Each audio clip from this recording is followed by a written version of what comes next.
Escuela Politécnica Nacional del Ecuador, Facultad de Ingeniería Química y Agroindustria, Carrera de Ingeniería Agroindustrial, Ejercicios de balance de masa, realizado por Karen Galindo y Cristina Guerra.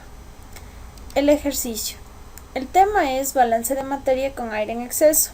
La fuente, Principios básicos y cálculos en ingeniería de David Himmelblum, número 3.45. El problema dice, 30 libras de carbón, análisis 80% de carbono y 20% de hidrógeno se queman con 600 libras de aire para producir un gas con un análisis ORSAT en el que la razón de CO2 a CO es de 3:2. ¿Qué porcentaje de aire en exceso se utilizó?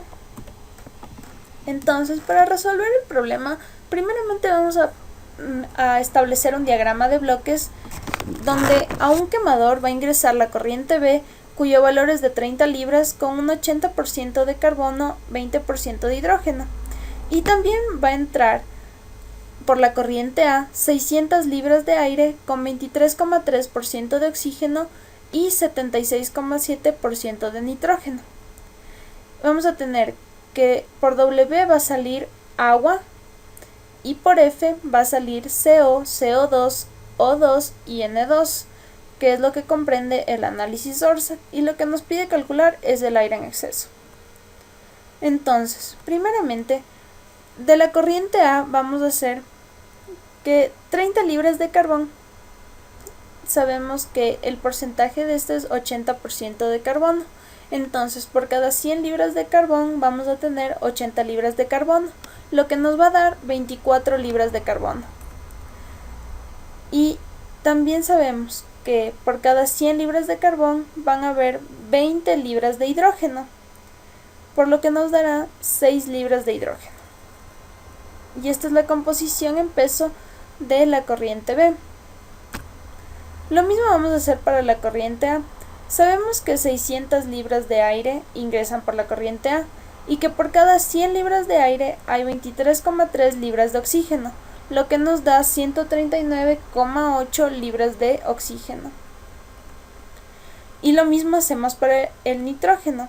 Sabemos que por cada 100 libras de aire entran 76,7 libras de nitrógeno, y esto nos dará 460,2 libras de nitrógeno, y esta es la composición en libras de la corriente A. Ahora, vamos a establecer las reacciones que ocurren en el quemador.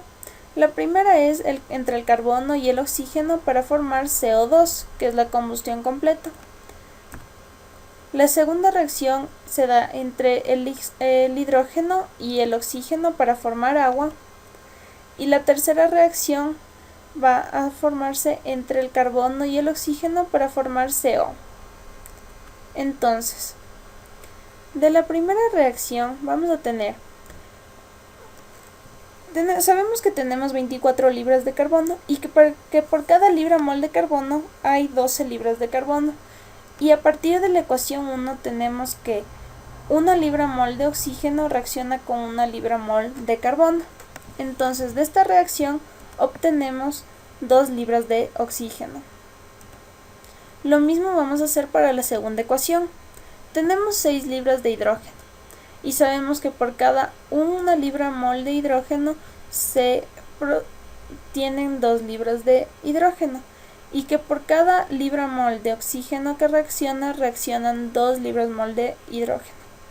Entonces tendremos 1,5 libra mol de oxígeno.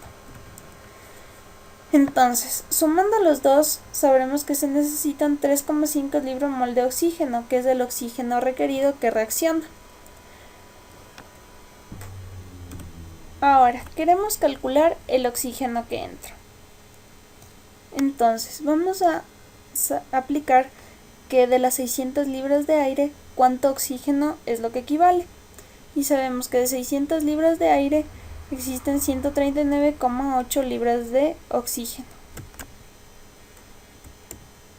Entonces, de estas 139,8 libras de oxígeno, tenemos que 1 libra mol de oxígeno equivale a 32 libras de oxígeno, lo que nos da un total de 4,37 libras mol de oxígeno, que es el que entra. Y este es el oxígeno que entra, 4,37 libras mol. Ahora, para hallar el aire en exceso vamos a aplicar la fórmula que el aire en exceso es igual al oxígeno que entra menos el oxígeno requerido sobre el oxígeno requerido por 100. Ya tenemos todos estos datos, así que simplemente hallaremos el aire en exceso, reemplazando el oxígeno que entra, que es 4,37, y el oxígeno requerido, que es 3,5 libras mol. Y esto lo multiplicamos por 100 y tenemos que el aire en exceso es 24,86%.